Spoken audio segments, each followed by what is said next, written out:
Unlock the power of your mind. This is Provocative Enlightenment with Eldon Taylor. Welcome to another hour dedicated to understanding exactly what enlightenment means and what it just might be to be truly enlightened. Indeed, an hour devoted to learning something more about ourselves, an hour for those who dare to challenge some of the old ideas about the world we live in and the people we have become.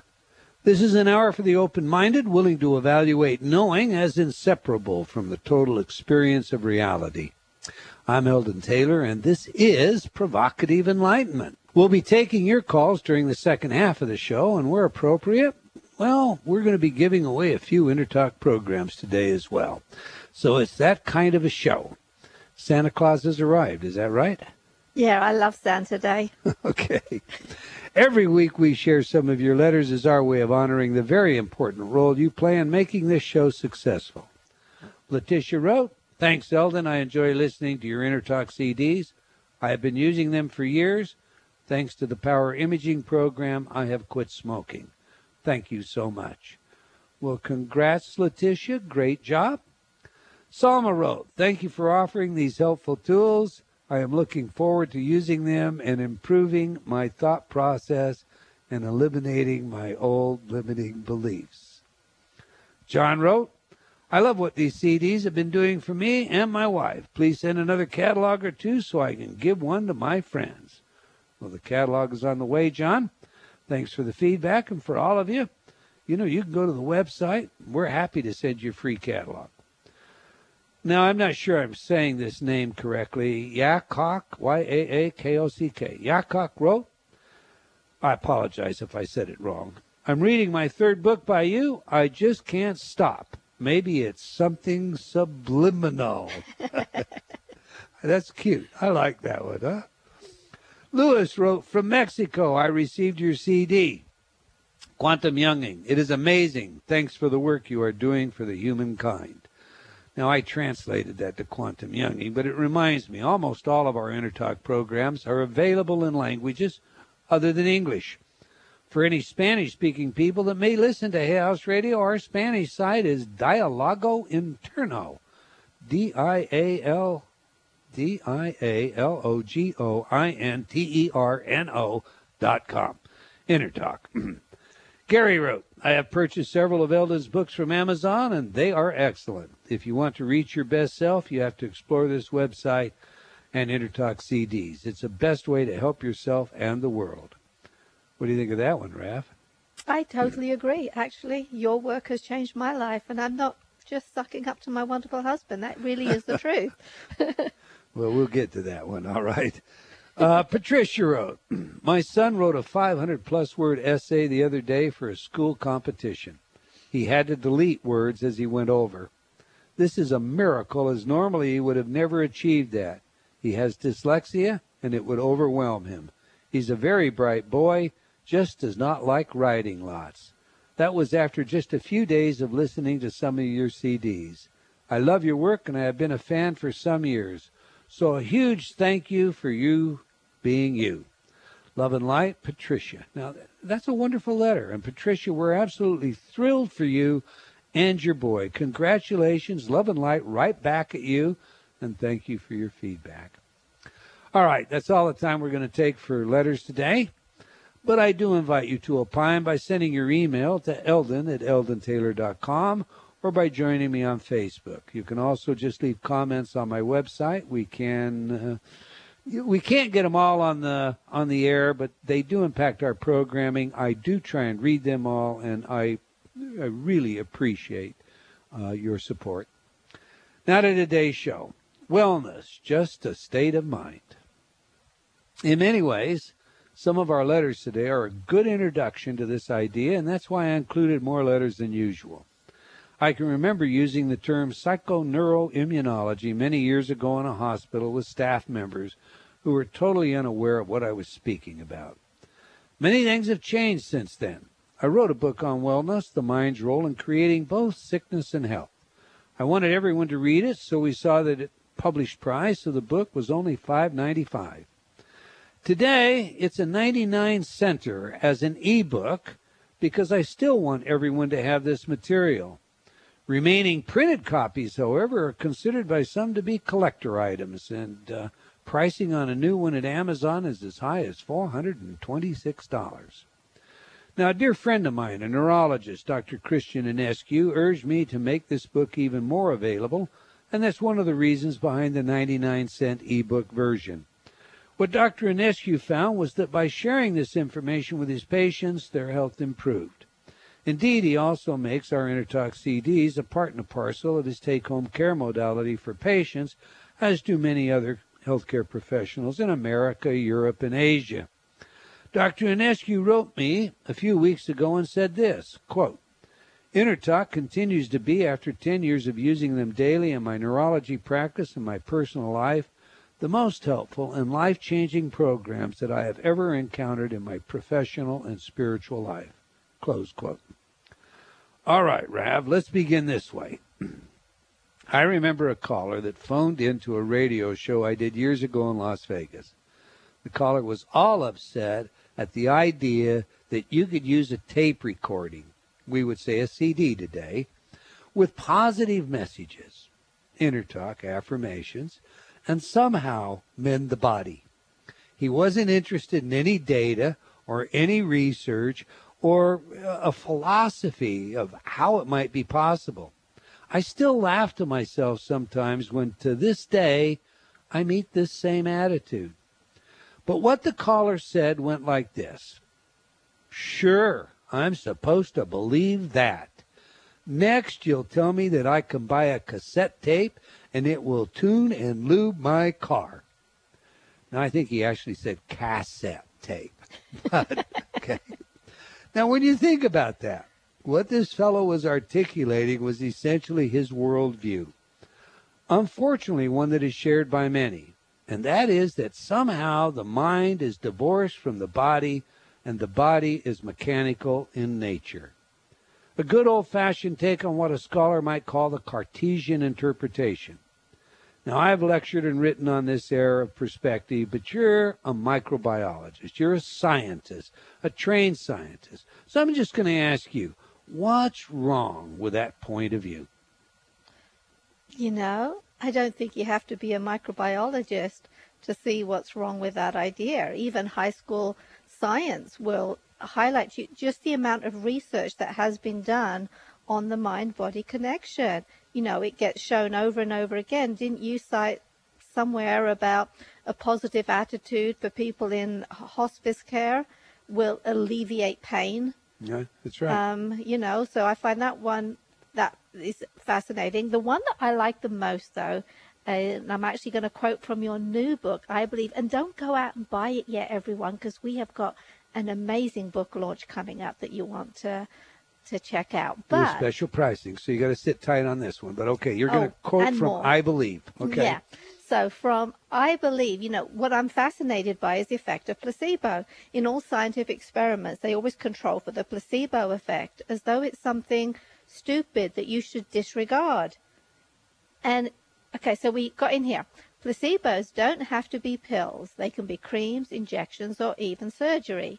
Just as interesting, the effect is larger if you increase the dosage size, say a larger capsule or 2 of them. Further, research shows that a branded item works better than a plain one.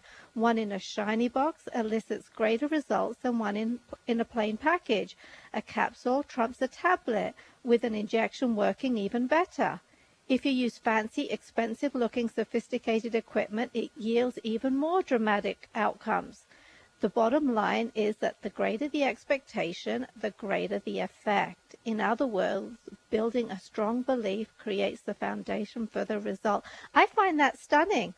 You know, I just find that absolute. I mean, that's what we should be researching more and more. How do you tap into that? And InnerTalk goes a long way towards that. Most definitely. You know, and that gives rise to maybe, you know, InnerTalk is designed to be what, Ravinder? You tell people every day what it does. How does it work? InnerTalk simply works by priming how you talk to yourself. It doesn't do anything. It doesn't heal you. It doesn't give you a job. It changes your beliefs from the inside out. and then everything else just happens by itself. So we have the most amazing, comments from readers, people that work with our programs all the time. From prosperity to weight loss to healing. We've had people with cancer use our programs and the cancer is gone. And the only thing and that's it's a doing, study worth talking about. But let's stay here for a moment on this idea of belief, because what we're talking about here is the mind somehow fixing the body. And I'm trying to get to the mechanism of what is it.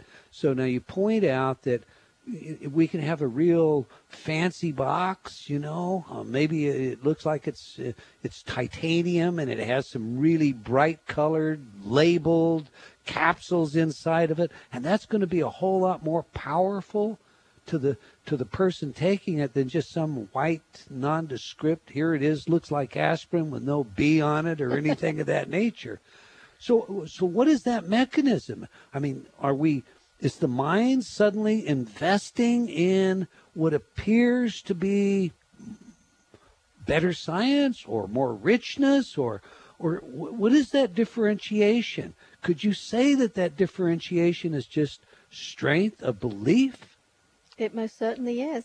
And it demonstrates over and over the mind's ability to create. So in this instance, it's the mind's ability to create health or to create sickness. Okay, now when you say create sickness, I advanced an idea many, many years ago. In fact, there's a paper delivered in Israel on this, a poster paper of mine called Memory Dependent Wellness. And essentially in that paper, and this is included in the wellness book, I suggested that, you can get a cold or you can catch the flu at a certain time of year, and then because it's tied to circumstances that at that point in time are perhaps traumatic or fearful, and we always say, the opera singer doesn't get a sore throat, she sprains her ankle, the dancer gets a sore throat, the dancer sprains the ankle instead of gets, you get the point. But because we have this kind of conditioning that goes on, then what happens is the next year and the next year and the next year, in about that same set of circumstances, something will trigger that memory and we'll have that recurring illness. It can be a relapse or it can just be that seasonal flu that comes back over and over. And the data strongly supports that idea. So are you saying that that the mind can actually create that too? Most definitely, and I can speak from experience with that. I mean, I met you almost 22 years ago, and you were talking about the mind's ability to heal, and at that time, I used to catch a cold twice a year. Okay, now I want to remind you once again to like our Facebook fan page for Provocative Enlightenment Radio. Pretty please, go there, like it. As a fan of the show, you will always know where we are and what's on next. I would also like to invite you to join me on Facebook while you're there. If you like our show, please do spread the word. We genuinely appreciate your support. All right, back to the show. Ravinder, you were talking about your seasonal cold and a lecture that you attended that I was giving in London, England over 20 years ago. Yeah, that is true. I used to catch a cold twice a year in the spring and in the fall. And I had it totally attributed to maybe, my body's inability to cope with the change in temperatures. You're taking off the warm clothes from winter, but it's not quite warm enough. Or, in the fall, it starts getting cool. And that's what I had it down to. And like clockwork, change of season, I'd catch a cold. Mm-hmm. And then I heard you speak, and I was so fascinated by what you said and loved everything. It must have just gone directly into my belief system because it changed. So from your presentation, I didn't have a cold for the next 10 years. Right. So that was 20 colds and flus that I didn't get as a result of one presentation of yours. Well, perhaps, but, I would suggest what clicks in is the benefit advantage equation when somebody looks at the mind creating illness. I mean, what on earth is the mind going to make you sick for? Well, okay, you can think of the opera singer who has stage fright and is just terrified but doesn't know how to get out of it. So, she gets a sore throat. All right, strep comes along. We can make that jump. But, average, the flu or something like that, what is the benefit? Oh, that one's easy. It's a day off work. And more, isn't it? Day off work, you relax, you have a few indulgences, you watch TV. Where on earth do we get that notion from? I mean, I'm sure that we'll just make up an environment, Homo Epithecus in his cave was not looking at pictographs that showed him in a supine position with some inhaler because he was cold. I mean, what I'm trying to say is in the past, generations of the past, you had to be really, really sick to be in bed. But that expectation has changed. I mean, television shows us now that you get a little bit of the sniffles. You can take up your position in bed. You're going to be doted on by, if you're a guy, beautiful women. If you're, I mean, that entire scene is being sold to us as normal and healthy. All we have to do is run down to the pharmacy and get XYZ, and we'll lay back and relax, and everything will be healthy and well. Do you think that contributes? Oh, most certainly. And as you talk about that, I start thinking about our boys and about the younger generation in general. To them, a cold is sick. But we were talking to our accountant just last week, and he says, a cold isn't sick, it's a cold. You're a bit snuffly, but you go to work, and it's an inconvenience, but it's not sick.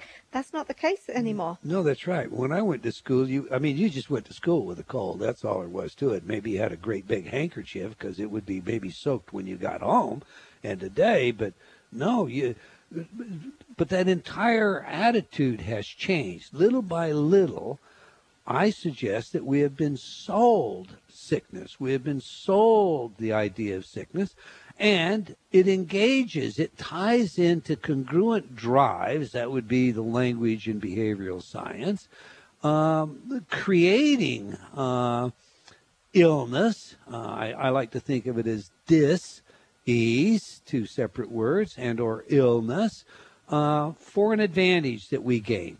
And when we stop and we think about that advantage, they can be rather bizarre. They can be totally unconscious. It isn't like we're saying to ourselves, what I'm going to do now is make myself sick so I can stay home and play my favorite computer game. Sometimes this goes on way deeper than that. You remember I had a client years ago, famous fellow who's very well connected in the medical community. He's invented some very serious medical equipment that's used to this day, whose son was determined to be terminal. And he had cross-diagnosis from polio and MS. And the bottom line was he was pretty well in a wheelchair, given not much time to live.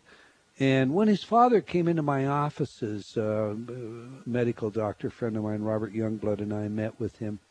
We went through his entire background. This had been the oldest boy. He was the firstborn. And when you looked at his health history and the family dynamics, what we saw was that when his younger brother was born, sister actually, when his younger sister was born, the center of attention shifted from him to her.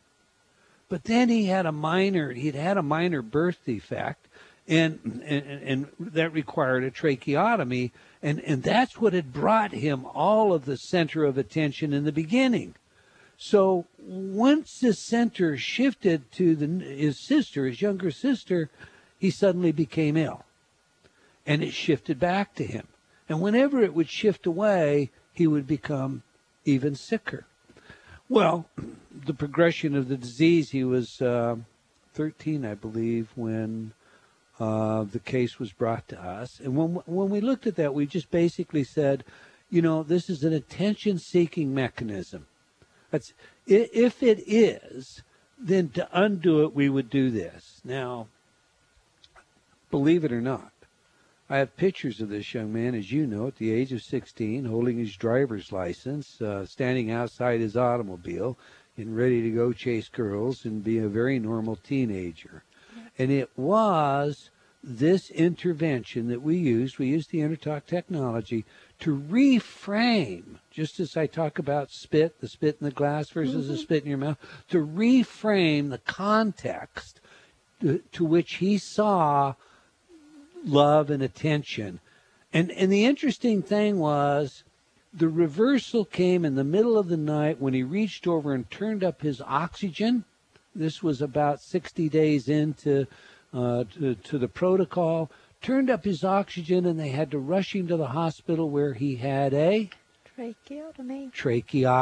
And that is what I see as a true regression. It was a complete regression back to a point of his optimal state of health and wellness. And from that point on, his health just became more robust. A very interesting case, in my view, from the perspective of how these things can be completely unconscious. This was not a conscious choice this young man made. This was a strategy that was developed unconsciously to regain that attention that was so all important to him, that feedback that made him feel loved and supported, etc. That makes sense to you? It does, but with that, with that direction of the subject, I think we do want to be cautious too. We're not actually saying that all illness is self-created, so therefore you're a bad person if you're sick because you're doing it because you want something. That's not not what we're saying at all, and I think that is important to highlight. But it does just show the importance of the mind. The mind can create illness, and it can create health at all as well. And, how we use our mind is up to us. Well, and you mentioned the oncology study earlier, and there was another case where you talk about belief. Cancer patients in this study, it was a pilot study, but cancer patients in this study who used the InterTalk technology designed to just change their expectation about the disease and life and the possibility of healing, creating that hope instead of that closed envelope where the physician says, that's it, this is what it is, nothing we can do for you. Patients who believed the mind had a role in wellness and whose physician believed the mind had a role in wellness, 3 years later, every single one of them were in complete remission. I found that really impressive. But the most impressive thing to me about that study was every single patient whose physician believed the mind had no role in wellness was deceased. The authority had that much power over them. That belief seemed to matter what their physician reported they believed. If the physician reported that she believed that the mind had no role in wellness, then the patient was deceased. Now that's an incredible hinge to hang on belief, isn't it? It is. It's a heck of a responsibility. Maud Girl has a question here. She says, can psychoneuroimmunology be applied to faith-based research? And does Eldon know of any studies that are financed by the feds? I don't know of any that are financed by the feds.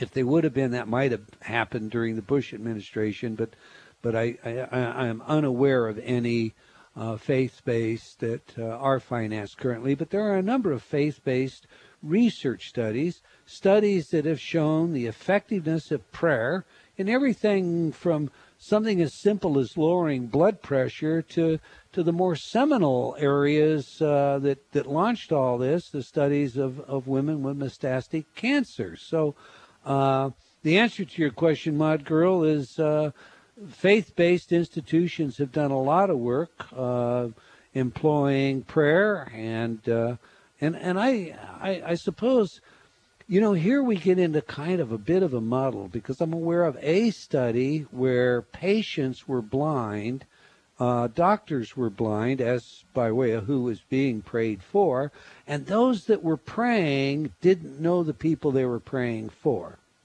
Still, when divided into groups, those that were prayed for did better than those that were not prayed for. So one would say, how does belief do that? You know, it's something else if I believe that the prayer has power, but what if I don't, I don't even know that somebody else believes that and is praying for me.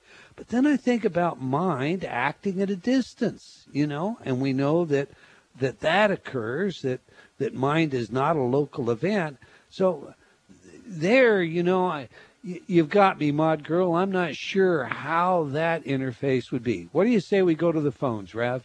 I say so, definitely. All right. We have Sharon out of Medville, New York on line 1. She has been very, very patient today. Let's talk to Sharon. Sharon, welcome to Provocative Enlightenment.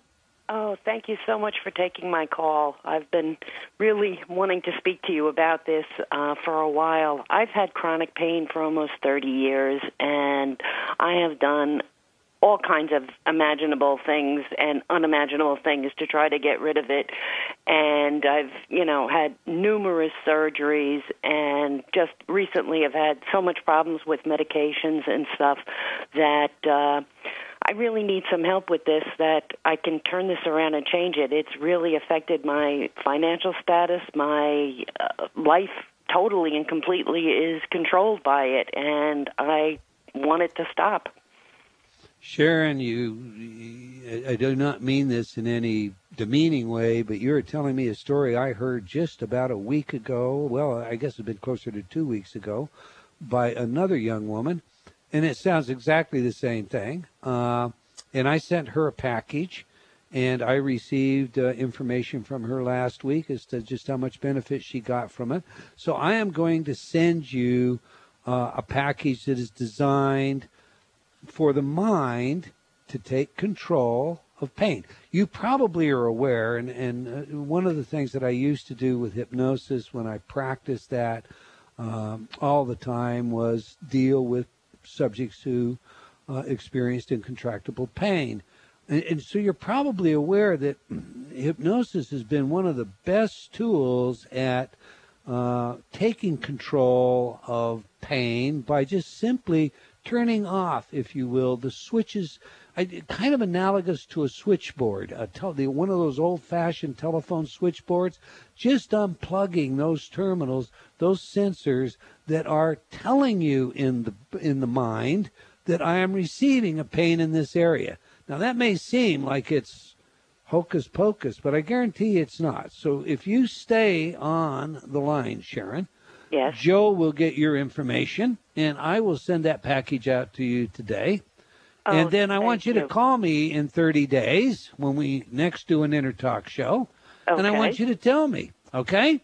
All righty. You can either say, hey, dummy, that didn't work for me, or, okay?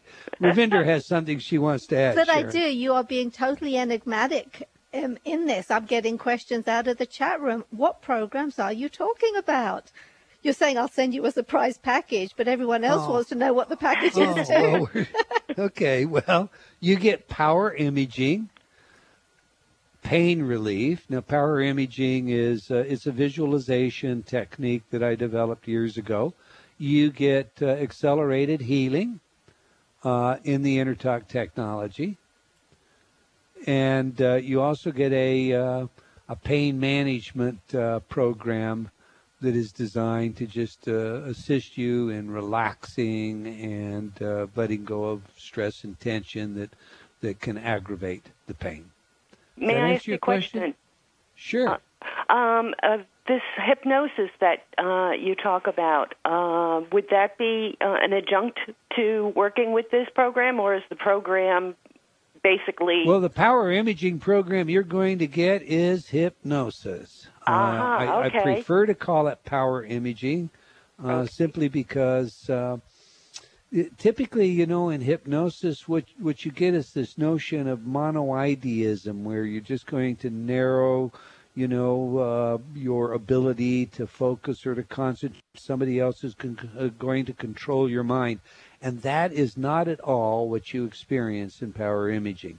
You go into the same brainwave state technically, but I'm more interested in you gaining greater access to yourself, not diminishing it, and more interested in you having the controls to that.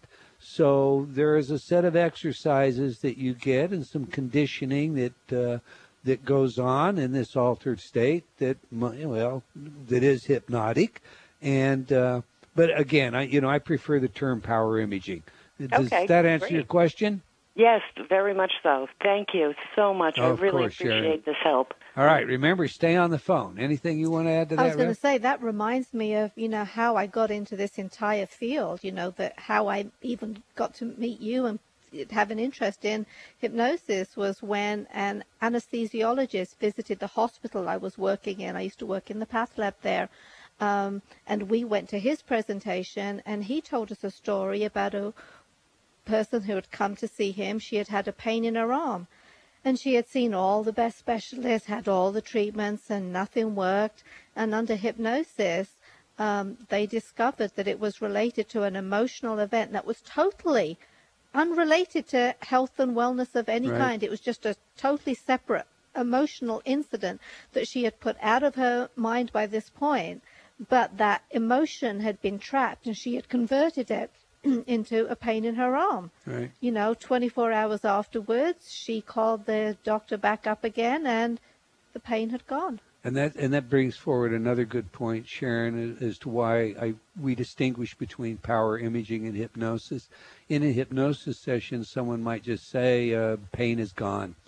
In power imaging, I want you to find and uncover those events or issues that might be, as some would say, localized memory, cellular memory, so that they're gone once and for all. We're not covering it up. We don't do symptom substitution. We get our aha. All right. Stay on the line, Sharon. Thank you for calling. Let's go to line 2. Mava out of Minneapolis, Minnesota. Welcome to Provocative Enlightenment, Mava. Hooray! Hi. Hi. As I had said to the gentleman who takes the calls, all of my life, I feel like I'm a walking science experiment, and I don't get sick often, but when I do, it's always something very weird, and, doctors haven't experienced it. The latest thing is that I woke up from a nap in 2007 with the right side of my face paralyzed. They initially thought that it was Bell's palsy, but 3 weeks into it, I woke up literally screaming because it felt like someone was beating the entire right side of my head with a baseball bat or crowbars, whatever. And I had that pain until April 2010. And what happened there, because I have 3 neurologists and none of them could figure out what the problem was. They knew it wasn't Bell's palsy. But anyway, I had just decided, you know what, if I have to live the rest of my life with the right side of my head hurting, so be it. I woke up the next day and the pain was gone. Good for you. And then what the does that paralysis, tell you? Well, because I've always known it had to be within me. Uh-huh. But I wonder about, okay, when I get these weird things, I have something going on again, what is it in me that I'm obviously not listening to, and my body is to me it's manifesting that I need to make some sort of a change. Because now in my feet I have tarsal tunnel and plantar fasciitis. I got a cortisone shot in my right foot, have no issues with it. I've had 3 cortisone shots in my left foot, and it's never changed. And I told my doctor I'm not getting any more cortisone shots. I'm like, forget it. I'll just deal with it. But it's like, I want to know what is feeding me. how am I being fed by these odd medical things? If you pursue the idea that, and as Ravinder said, I'm going to qualify this, this is not necessarily the case. But if what we do is we pursue for the moment the idea that the mind has got some role in the manifestation of these conditions, and there seems to be some, prima facie evidence that would suggest so, especially when you can just say, go away, or if I have to live with it, I'll live with it, and then it does go away. Then what you want to do is look at what do you gain? Is there a reason that you feel that you should be punished? Are you punishing yourself? Is there something in your past that you are localizing? Or when you look at the kind, look at what it is, what it obviates from your way of life. For example, if you're having problems articulating because of a headache, is that giving you some relief? Unfortunately, Mava, we're out of time. I'm going to ask you to stay on the line. I'm going to send you a package, including a book that I want you to take a look at. It may assist you in uncovering this, but, if I were you, where you are, I would be also thinking about seeing a healthcare professional that employs hypnosis that might do some uncovering of a sort. But I'll get this package out to you, and we appreciate you phoning. And I'm sorry, we got like 40 seconds to wrap up the show. So thanks for calling. Have a great day. All right, Ravinder. I don't even really have time for you to say much. The next caller on the line is Jennifer. She's calling about arthritis. Jennifer, stay on the line. Joe will get your phone number. Ravinder has some information she'll send you, and a program or two. The arthritis she's very sensitive to. We have just run out of time. Come to the end of another hour of Provocative Enlightenment. I hope you've enjoyed it. I hope you'll join us again, same time, same place, next week. And if you have comments on our show, do let us know. Until next time, remember, believing in yourself always matters.